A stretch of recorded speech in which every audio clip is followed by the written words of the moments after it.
अस्सलाम वालेकुम दोस्तों, कैसे हैं आप सब। मैं ज़ुबीना फ़याज़ एक बार फिर आपके साथ। अब मैं शुरू कर रही हूँ रखेल पार्ट 18।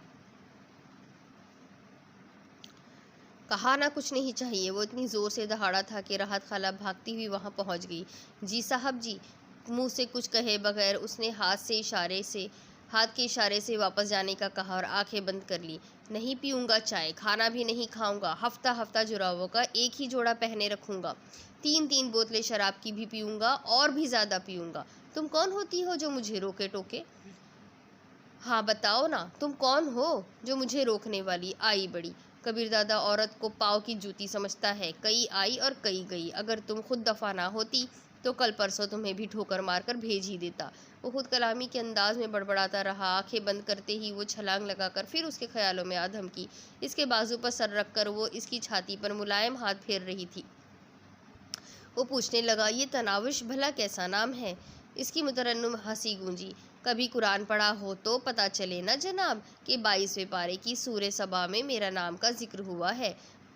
पकड़े ना जाना, हाथ ना आना, ना मुकम्मल हसूल। पता नहीं आपके काबू में कैसे आ गई? इसने मुंह बनाया। जी मुझे किसी को काबू करने का कोई शौक नहीं। वो वारफ्तगी से बोली। मुझे तो आपके काबू में आने का शौक है ना।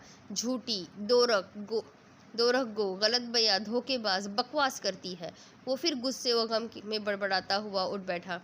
उसकी नज़र शराब की अलमारी की तरफ उठी। वो उसी तरफ बढ़ गया। इकट्ठी 3 बोतलें हाथ में पकड़कर वो सोफे पर वापस आ बैठा। किसी में इतनी जुर्रत नहीं कि मुझे शराब नोशी से रोक सके। जितनी मर्जी होगी पीऊँगा। बोतल खोलकर उसने ग्लास में उंडेलने का तकल्लुफ़ किए बगैर बोतल मुँह से लगा ली। तल्ख सियाल ने इसकी छाती में आग जैसी लगा दी थी, मगर वो गटागट पीता रहा। एक बोतल खाली करके उसने दूसरी बोतल खोल दी और दूसरी के ख़त्म होने पर तीसरी को होठों से लगा लिया। एकदम खाली शराब की इतनी मिकदार मैदे में उंडेलने से इस पर मदहोशी छाने लगी। वो चौथी बोतल लेने के लिए अलमारी की तरफ बढ़ा। लड़खड़ाते कदमों ने उसका साथ नहीं दिया था।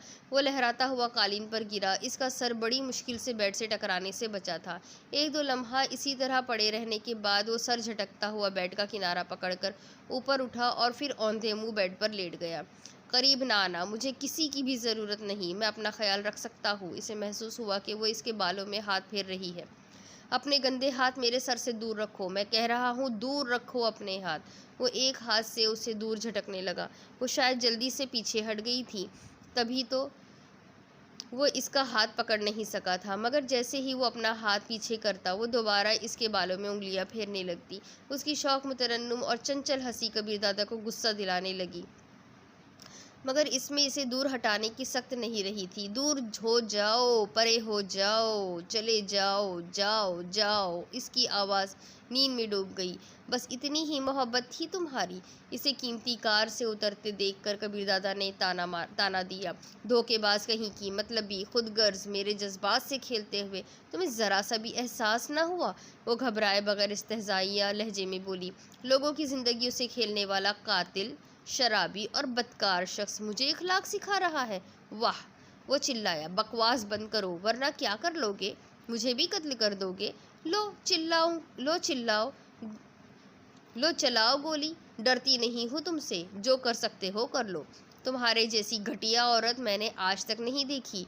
तारीफ करने का शुक्रिया। उसकी गुनगुनाती हंसी ने कबीरदादा के कानों में रस उंडेला। इतना गुस्सा होने के बावजूद वो इसकी हंसी और इतना गुस्सा होने के बावजूद वो इसकी हंसी से खुद को मुतासिर होने से नहीं रोक सका था।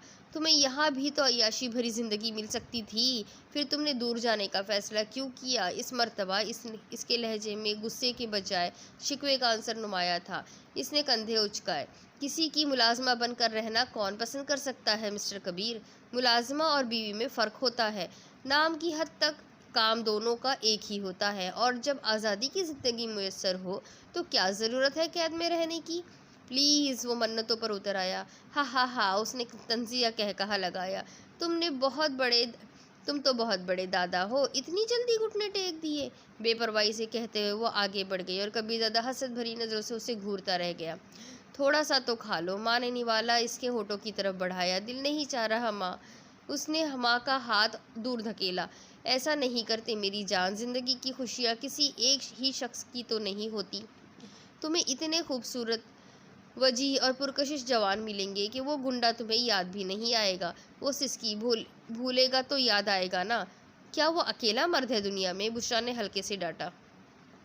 अब्बू जान भी तो अकेले मर्द नहीं थे माँ जी। फिर आपने भरपूर जवानी क्यों ज़ाय कर दी? तंज के बजाय इसके लहजे में शिकवा छुपा था। क्योंकि वो मुझे चाहते थे इतना जितना आज तक किसी ने किसी को भी नहीं चाहा होगा।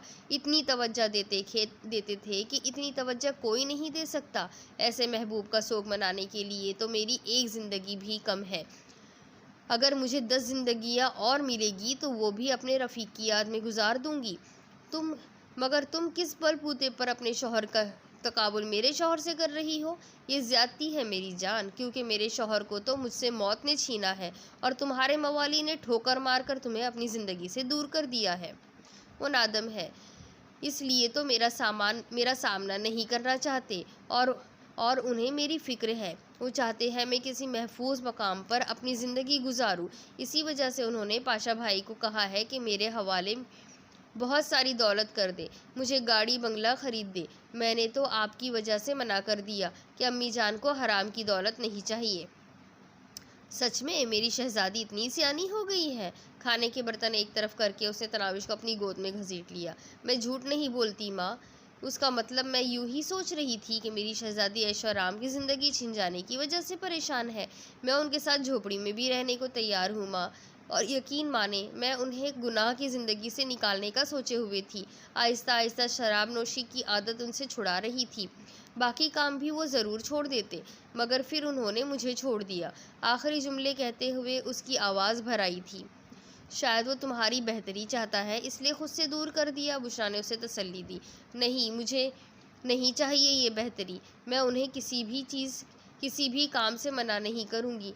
बस अपने साथ रख ले, खुद से दूर ना करे।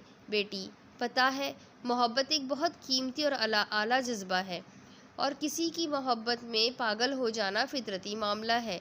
इंसान के बस से बाहर है कि वो किसी की मोहब्बत को अपने दिल से निकाल फेंके, लेकिन मोहब्बत हो जाने के बाद अपने अफ़आल और हरकत पर काबू पाना ज़रूर इंसान के बस में होता है। तुम्हें उससे मोहब्बत है, 1000 बार करो। तुम्हें वो प्यारा लगता है, ज़रूर लगा करे, मगर अपने पागलपन को दिल से बाहर ना आने दो बेटी। खुद को इतना ना गिराओ कि पाताल में जाकर गिरो। अगर किसी को तुम्हारी मोहब्बत की परवाह नहीं तो क्यों अपनी मोहब्बत की नाकदरी करवाती हो? क्यों अपने कीमती जज्बात को सस्ता बनाकर पेश करती हो? क्यों अपनी ज़ात को नफ़ी करने पर तुल गई हो? इसकी मोहब्बत को बेशक दिल से ना निकालो, मगर वो तुम्हें अपनी ज़िंदगी से दूर कर रहा है तो दूर हो जाओ। मोहब्बत खुराक नहीं कि भीख में मिल जाए, हीरे जवाहरात नहीं कि दौलत से ख़रीदी जाए, ज़मीन जायदाद नहीं कि वर्से में हासिल हो, सल्तनत हुकूमत नहीं कि बज़ोरे बाजू छीन ली जाए। ये तो खुद रूपौदे की तरह पनपने वाला जज्बा है, जो बग़ैर मेहनत, बग़ैर खेती बाड़ी और पानी लगाने के किसी बंजर ज़मीन में भी उग जाता है। जैसे आप किसी की मोहब्बत को दिल से निकाल नहीं सकते, यूं ही किसी के दिल में ज़बरदस्ती मोहब्बत डाली भी नहीं जा सकती। बेटी, छोड़ दो उसके ख्याल। अगर वो तुमसे दूर खुश रह सकता है तो उसकी खुशी में खुश रहो। यही तो मोहब्बत का फ़लसफ़ा है। मैं उन्हें दूर रहकर दिखाऊंगी माँ, वो ज़रूर पछताएंगे। देखना, एक दिन उन्हें मेरी याद आएगी, जब वो बिखरेंगे और उन्हें सिमटने वाला कोई नहीं होगा, जब वो रोएंगे और आंसू पोंछने वाला कोई नहीं होगा, जब वो अकेले होंगे और साथ निभाने वाला कोई नहीं होगा। और तब तब तब वो मेरे पास आएंगे और मैं उन्हें समेटने के लिए अपनी आगोश वार कर दूंगी। मैं उन्हें कोई ताना नहीं दूंगी माँ जी, कुछ भी नहीं कहूँगी। गुज़रा वक्त बिल्कुल भी याद नहीं करवाऊँगी। बस कह दूँगी कि मैं तो कब से मुंतज़िर थी, आपने खुद ही देर कर दी। नमकीन पानी उसके गालों पर बहने लगा। फिर वही बेवकूफ़ी, उठो और थोड़ा सा खाना खा लो। उसे गोद से उठाकर बुशरा ज़बरदस्ती उसे खाना खिलाने लगी। तौन व करहन इससे चंद निवाले निगलने पड़े थे। खाने के बाद बुशरा इसके लिए चाय बना कर ले आई थी। चाय पीते हुए मुस्तफसिर सी हुई। माँ, पाशा भाई कह रहे थे कि यहाँ हमारी जान को ख़तरा है, क्योंकि मेरी वजह से काफ़ी ख़तरनाक लोग इनके ख़िलाफ़ हो गए थे, और अब जब मैं इनकी ज़िंदगी से निकल गई हूँ तो वो ख़तरनाक लोग मुझे नुकसान पहुंचा सकते हैं। इसलिए पाशा भाई कह रहे थे कि माँ के साथ मिलकर सोच लो कि किस इलाके में रहना पसंद है हमें। वो इस घर के बदले हमें वहाँ घर बनाकर देंगे। मैंने भी कुछ ऐसा ही सोच रखा है बेटी। सुबह मौलवी साहब से जाकर इस बारे में मशवरा कर लूँगी। और अब तो हमारा घर भी अच्छे दामों बिक जाएगा। इतना काम तो तुम्हारा कमबख्त शौहर हंसी खुशी करवा देगा ना। माँ जी, वो बंगला लेकर देने को भी तैयार है। आप हाँ तो करें। मुझे नहीं चाहिए हराम की दौलत, बस हमारा अपना पैसा काफ़ी है। फिर उन्हें कोस क्यों रही है? तनाउश खफा होने लगी। कबीर दादा के खिलाफ वो कुछ भी तो नहीं सुन सकती थी, तो और किससे कोसू? अपनी शहजादी की आंखों में आंसू लाने वाले को दुआएं तो नहीं दे सकती। माँ, मैंने उन्हें माफ़ कर दिया है, आप भी कर देना। और याद रखना, अगर उन्हें कुछ हो गया तो आपकी बेटी भी जिंदा नहीं रह पाएगी।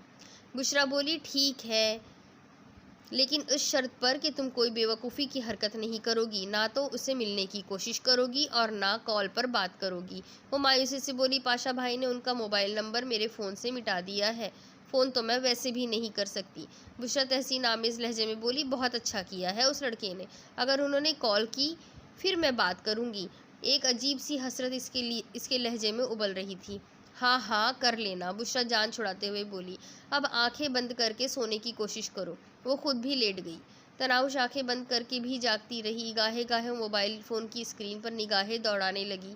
क्या पता मुझे याद कर रहे हो सकता है उन्होंने खाना भी ना खाया हो, शायद अपने फैसले पर पछता रहे हो। दिल के किसी कोने में अब भी उम्मीद बाकी थी कि कबीर दादा की कॉल आएगी। रात गए गली से कोई कार गुजरी, वो चारपाई से उठकर दरवाजे की तरफ दौड़ पड़ी, मगर कार रुके बगैर आगे गुजर गई थी। वो गाल भिगोती वापस चारपाई पर लौट आई। उसकी माँ गहरी नींद में थी, वरना इसे ज़रूर डांटती। रात गए इसकी आंख खुली, वो इसी तरह औंधे मुंह बेड पर पड़ा था। सर निहायत भारी हो रहा था। सर झटकते हुए वो उठ बैठा। दीवार पर टंगी घड़ी 2 बजने का ऐलान कर रही थी। लड़खड़ाते कदमों से वो गुस्लखाने की तरफ बढ़ गया। शावर खोलकर वो बगैर कपड़े उतारे तेज़ धार पानी के नीचे खड़ा हो गया। थोड़ी देर बाद ही इसकी कलसबंदी दूर हो गई थी। पतलून कमीज उतार कर गुस्लखाने के फर्श पर फेंकते हुए वो तौलिया लपेट कर बाहर निकल आया। इसका रवैया बचकाना सा हो रहा था, यूँ जैसे तनाविश को इसकी सारी हरकतें नजर आ रही हो और इसको यूँ करने पर वो इसके कपड़े और सामान वगैरह समेटने के लिए भागी चली आएगी। ड्रेसिंग रूम में घुसकर इसने कपड़े पहने और तौलिया एक तरफ उछालकर बाहर फेंक गया। दोपहर को जागने के बाद इसने तनाविश के हाथों से नाश्ता किया था। इसके बाद वो कुछ भी नहीं खा सका था, लेकिन इतनी देर गुजर जाने के बाद भी उसे भूख महसूस नहीं हो रही थी। सोफे पर बैठकर इसने LED ऑन की और मुख्तलिफ चैनल तब्दील करने लगा। कोई प्रोग्राम भी उसे अच्छा नहीं लग रहा था। रिमोट मेज़ पर फेंककर वो मोबाइल फ़ोन की तलाश में नज़रें दौड़ाने लगा। क्या पता उसकी कॉल आई हो सकता है उसे निदामत महसूस हो रही हो। दिमाग में ख्याल उभरा और वो कालीन पर पड़े कोट की जानिब बढ़ गया। कोट की जेब से मोबाइल फ़ोन निकाल कर उसने तारीक स्क्रीन पर एक निगाह दौड़ाई। स्क्रीन के ऊपरी कोने में छोटी सी बत्ती जल बुझकर किसी मिस कॉल या पैगाम आने का इशारा कर रही थी। स्क्रीन रोशन किए बगैर उसने धड़कते दिल से सोचा, क्या उसी की कॉल आई है? शायद नादम हो और दूर जाकर उसे मेरी कमी मालूम हुई हो। अगर इसने सच में मुझे बुलाया हो तो क्या उसे लेने जाऊंगा? उसने दिल में झांका। फौरन ही जवाब मौसूल हुआ था, हाँ लेने तो जाऊंगा, मगर ज़रा मूड बनाकर, बात नहीं करूंगा। कार का हॉर्न सुनकर वो भागती हुई आएगी। मैं बस खामोशी से उसके लिए दरवाज़ा खोलकर चुपचाप बैठा रहूंगा, और जब वो निदामत जाहिर करते हुए मुझे धीमे लहजे में कहेगी, कबीर माफ़ कर दो, मुझसे गलती हो गई, तब भी मैं कोई जवाब नहीं दूंगा और खामोश बैठा कार ड्राइव करता रहूंगा। इसकी जानिब देखूंगा भी नहीं। दिल ने ना देखने की बात पर एहतजाज किया। उसने जल्दी से अपनी सोच की तरतीब बदल दी।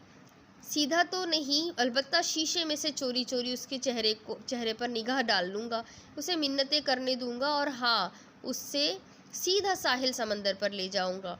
कार से उतरकर मैं उसकी तरफ तवज्जो किए बगैर रेत पर आगे बढ़ जाऊंगा। वो मुझे मनाने के लिए मेरे पीछे भागेगी और फिर पाँव में मोच आने पर नीचे गिर जाएगी। दिल ने वावेला किया, पाँव में मोच? नहीं नहीं नहीं आना चाहिए, उसे दर्द होगा ना, वो नाजुक सी गुड़िया कहाँ बर्दाश्त कर पाएगी। ठीक है, वो मोच आने का बहाना तो कर सकती है ना। बस तय हो गया, वो मोच आने का बहाना करेगी और मैं भागकर उसे बाजुओं में भर के सीने से लगा लूँगा और वो मेरे गले में बाजू डालकर कहेगी, प्लीज़ माफ़ कर दो ना, नहीं तो मैं रोना शुरू कर दूँगी। और मैं मुस्कुराते हुए पूछूँगा, आइंदा ऐसा करोगी? वो मेरे कंधे पर सर रख कर कहेगी, कभी नहीं, कभी भी नहीं, बस इस दफ़ा माफ़ कर दो। मैं फ़ौरन उसे माफ़ कर दूंगा और जब घर लौट कर आएंगे तो ख्वाबगाह की हालत देखते ही वो सर पीट लेगी और जल्दी जल्दी तमाम सामान को तरतीब से रखना शुरू कर देगी। तब मैं सोफ़े पर बैठकर उसकी हालत पर ज़ोर ज़ोर से हंसूंगा। सारा सामान तरतीब से रखकर जब वो शराब की खाली बोतलों को देखेगी तो खूब लड़ेगी, मगर मैं फिर भी साफ कह दूंगा कि ये सब तुम्हारा किया धरा है, ना तुम दूर जाने की सोचती, ना मुझे ऐसा करना पड़ता। सारा मंसूबा सोचते हुए उसने स्क्रीन रोशन करने वाला बटन दबाया और शेख चिल्ली के सर पे रखा अंडों का टोकरा धड़ाम से नीचे गिरा। अजीम के नंबर से मिस कॉल आई हुई थी। गहरा सांस लेकर उसने सोफे की पुश्त से टेक लगा ली। कभी भी माफ़ नहीं करूँगा, कभी भी नहीं, ना कॉल वसूल करूँगा, ना उसका भेजा हुआ पैगाम पढ़ूँगा, और अगर वो खुद यहाँ आ गई तो राहत खाला को कहकर उसे घर से निकाल दूंगा। बेशक रोती रहे, उसे मालूम नहीं कि कबीर दादा कितना सख्त दिल है। मुझे लड़कियों की क्या परवाह, जितनी चाहिए तनावश इकट्ठी कर लूँगा। कल की छोकरी मुझसे टकराने चली। उसने तंजिया हनकारा भरे और एकदम अपने हाथों पर माथा टेक दिया। इसे लगा आंखों में पानी जमा हो रहा है। अपने मोबाइल से मेरी तस्वीर ही खींच लेते, कितनी प्यारी लग रही हूँ। उसके कानों में जैसे किसी ने सरगोशी की थी।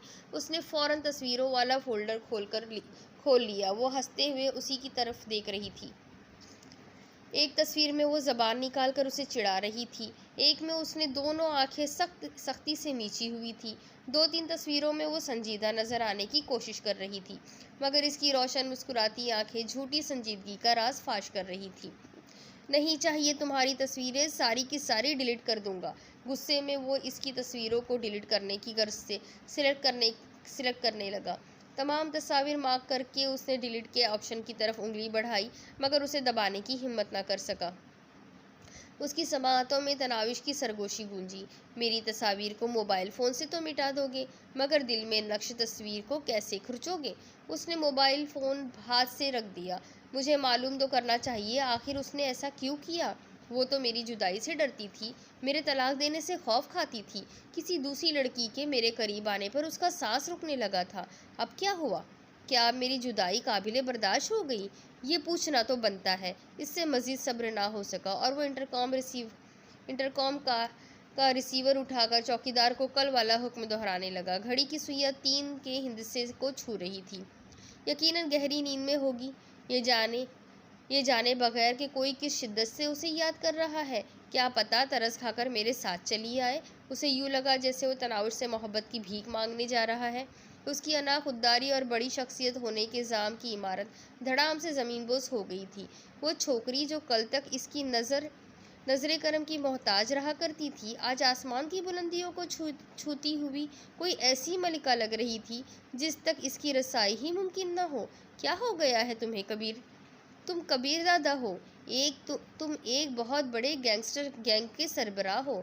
तुम गैंगस्टर हो। तुम्हें लड़कियों की क्या कमी है? इससे कई गुना खूबसूरत और कम उम्र लड़कियां तुम्हें मिल सकती है। फिर इसके सामने झुकने की तजलील क्यों बर्दाश्त कर रहे हो? तनावुश से मुतनफ़िर करने वाली एक तल्ख सोच इसके दिमाग में उभरी, मगर दिल खम ठोक कर मैदान में आ गया था। इससे बेहतर तो क्या इस जैसी दूसरी भी अल्लाह पाक ने नहीं बनाई होगी। फिर कोई कैसे इसकी जगह संभाल सकता है? और बिलफर्ज इस जैसी सूरत किसी को मिल भी गई हो तो क्या इसकी तरह शौक चंचल अदाव वाली भी होगी? वैसा ही खिदमत करने का फ़न जानती होगी? इतना ही ख्याल रखने वाली होगी? ये ऐसे सवालात थे जिनका जवाब नफ़ी में था। वो पाँव में हवाई चप्पल डालता हुआ खड़ा हो गया। उसका दिल इतनी शिद्दत से तनाविश को देखने, इससे बात करने की ख्वाहिश में मचल रहा था जैसे उसे ना देखने पर इसे मौत ही आ जाएगी। बाहर निकलकर वो अपने ध्यान में ड्राइविंग सीट की तरफ बढ़ा कि अचानक उसके कानों में पाशा की आवाज़ गूंजी। ड्राइव मैं करूँगा। कबीर दादा शिजदा से रह गए थे।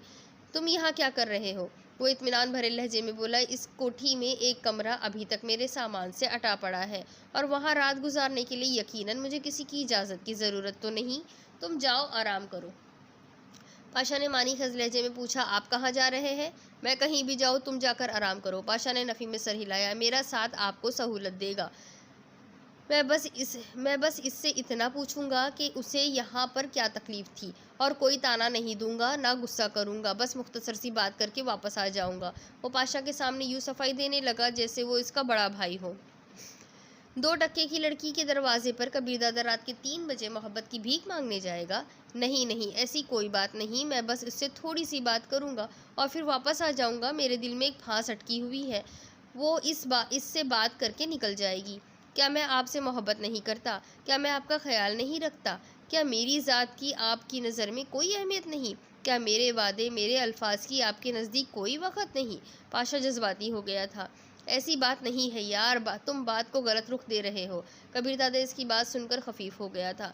जानता हूँ वो आपको प्यारी लगती है, लेकिन इसका ये मतलब कि इस धोखेबाज की चिकनी चुपड़ी बातों में आकर आप अपने मकाम ही को फरामोश कर दे।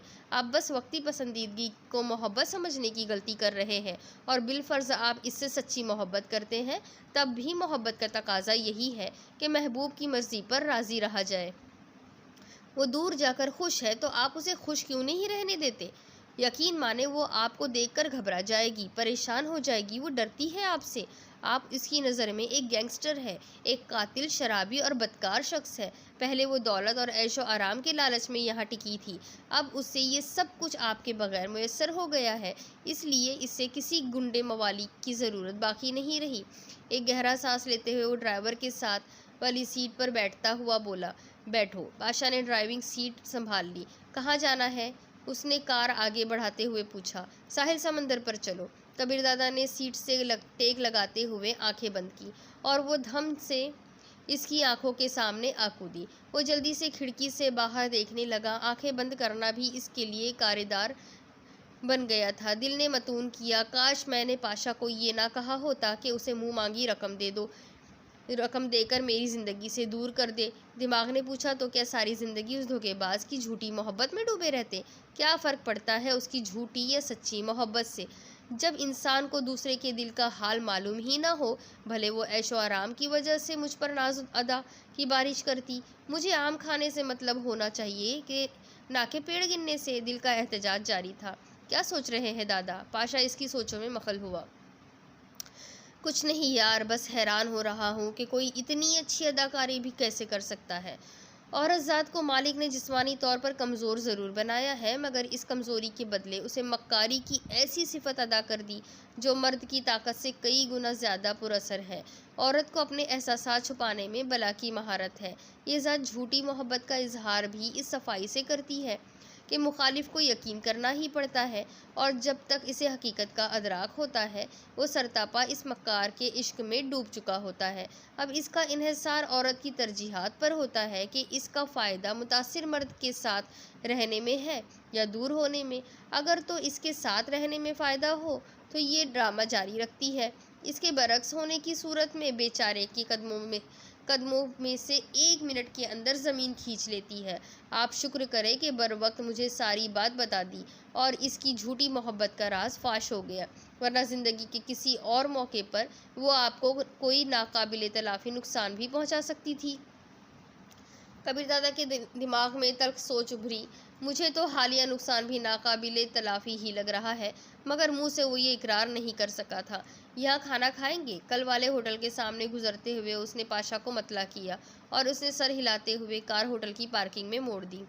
वो मेज़ आज भी खाली पड़ी थी जहाँ उसने गुज़िश्ता रात तनाविश के साथ बैठकर खाना खाया था। वो पाशा को लेकर उसी मेज़ की तरफ बढ़ गया।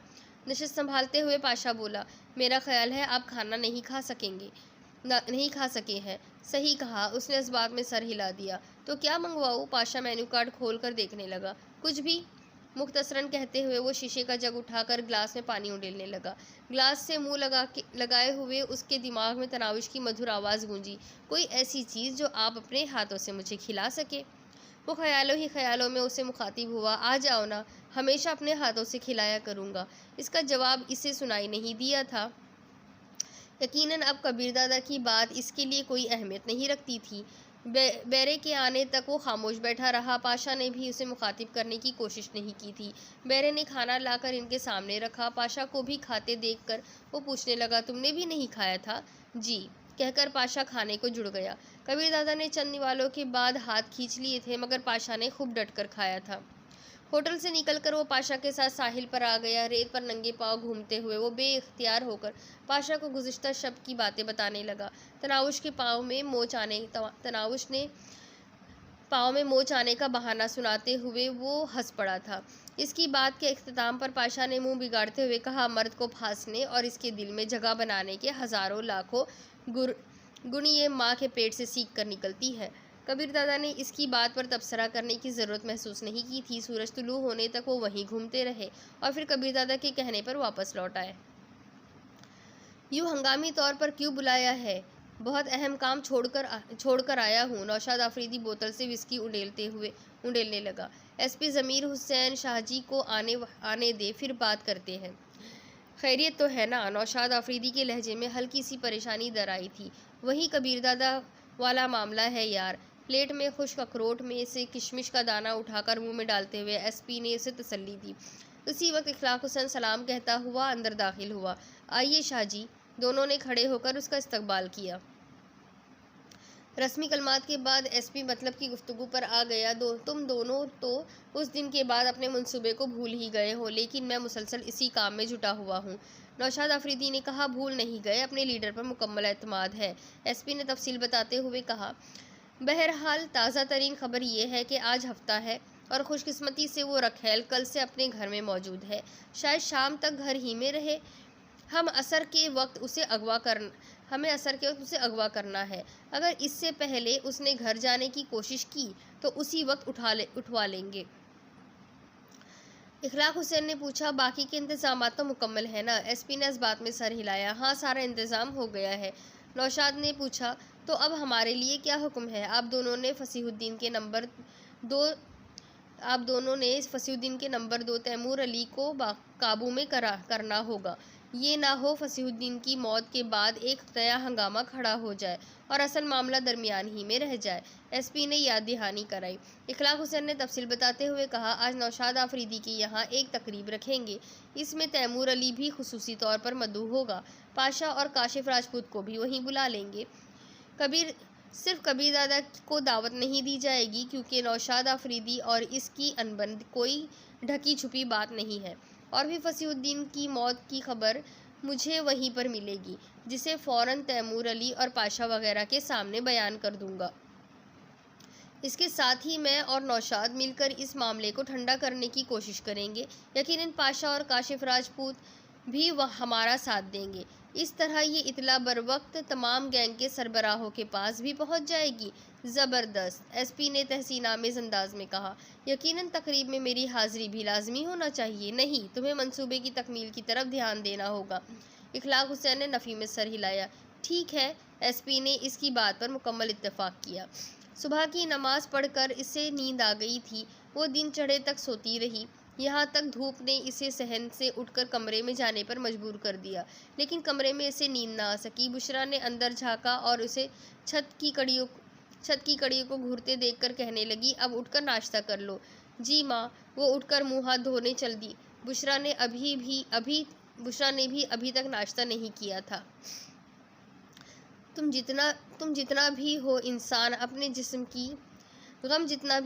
अपने जिस्म की ज़रूरियात से मुसलसल आंखें बंद करके नहीं रह सकता। इसे भी ज़्यादा नहीं तो थोड़ी बहुत खाने की हाजत हो रही थी। चाय के साथ उसने पराठे के चंद निवाले लिए। इसके बाद माँ के मना करने के बावजूद वो घर के कामों में जुट गई। फारिग लेटने से दिमाग में अजीब व गरीब ख्यालात चकराने लगते थे। 12 बजे के करीब इसे पाशा की कॉल वसूल हुई। वो उसे घर के दरवाजे पर बुला रहा था। अंदर आइए ना भैया। उसने दरवाज़ा खोलते हुए इसे अंदर आने की दावत दी। इस वक्त जल्दी में हूँ, बस तुम्हें ये देने आया था। इसने एक छोटा सा डब्बा तनाविश की जानिब बढ़ाया। ये क्या है? तनाविश ने डब्बा पकड़ लिया। मोबाइल फ़ोन है। मैं इसका क्या करूँगी भैया? उसने डब्बा पाशा की जानिब वापस बढ़ा दिया। इसमें कबीर दादा की तस्वीर और वीडियोज़ मैंने भर दी है। अगर नहीं चाहिए तो वापस रख लेता हूँ। अभी तक पाशा ने डब्बा वापस लेने के लिए हाथ नहीं बढ़ाया था। शुक्रिया भैया, उसने खफीफ अंदाज में सर झुका लिया। पाशा ने कार में बैठते हुए पूछा, तो माँ से मशवरा कर लिया? हाँ पूछा था, थोड़ी देर तक अम्मी जान मौलवी साहब से मशवरा करने जाएंगी, मैं इंशाअल्लाह रात को कॉल करके आपको बता दूंगी। और पाशा हाथ लहराते हुए रुखसत हो गया और कमरे की तरफ बढ़ गई। अब इसके आगे की स्टोरी मैं आपको अगली किस्त में सुनाती हूँ कि क्या होगा आगे, क्या होगा तनावुश के साथ। क्या वो गुंडे उसे किडनैप कर पाएंगे? क्या वो लोग अपने मकसद में कामयाब हो जाएंगे? क्या कबीर दादा और तनावुश की दोबारा कभी मुलाकात होगी और पाशा अपने मकसद में कामयाब हो जाएगा? ये सब कुछ जानने के लिए मेरे साथ बने रहिए और मेरे चैनल को सब्सक्राइब कर लीजिए, बेल आइकन को दबाना ना भूलें। अगली किस्त में फिर मिलेंगे। अल्लाह हाफिज़।